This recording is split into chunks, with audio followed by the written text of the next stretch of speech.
Monsieur le rapporteur, avis de la commission.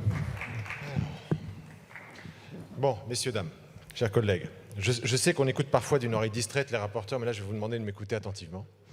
Toutes et toutes. Une seule fois dans la journée, voilà, dans l'esprit.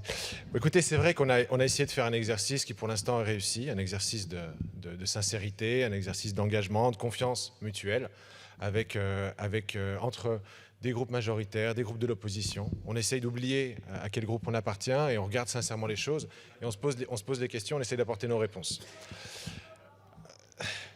Mais on pourra s'améliorer, on pourra répéter ce modèle.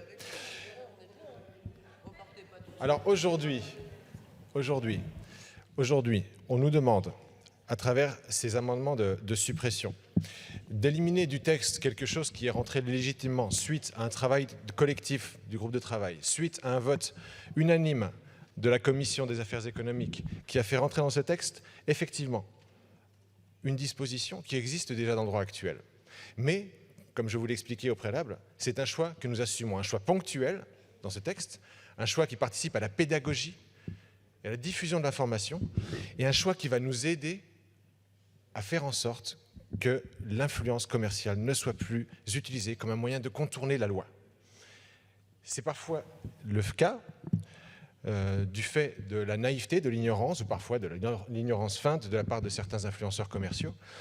Et cet amendement évitait simplement, de la même manière que nous répétons que la loi Evin s'applique ni plus ni moins à l'influence commerciale qu'au reste de la publicité, eh bien, nous disons simplement, à travers l'alinéa 3 de l'article 2C, nous disons simplement qu'un promoteur, un influenceur commercial qui va faire la promotion de boissons sucrées ou d'aliments processés devra tout simplement, comme dans le monde réel, comme dans les autres canaux publicitaires, apposer la mention « manger, bouger » durant la durée de sa promotion. Ça ne va pas très loin, c'est pas la mer à boire, et je me demande comment nous pourrions justifier individuellement et collectivement le fait de rejeter et de ne pas assumer, de ne pas oser assumer le fait que cette loi existe et qu'elle s'applique à l'influence commerciale. Et je vous le dis sincèrement maintenant, dans le cadre de ce travail transpartisan, ceci est un des piliers moraux qui existent entre vos deux co-rapporteurs. C'est une des concessions, et j'ose à peine appeler ça concession. Comment pourrait le fait de rappeler la loi être une concession? Donc j'assume, nous sommes un peu bavards à certains endroits, ici nous serons un peu plus bavards, cela ne met pas plus en danger le texte que d'autres bavardages que nous nous sommes permis sciemment, et donc je suis extrêmement, du fond du cœur, défavorable à ces amendements de suppression. Merci, monsieur le rapporteur. Madame la ministre.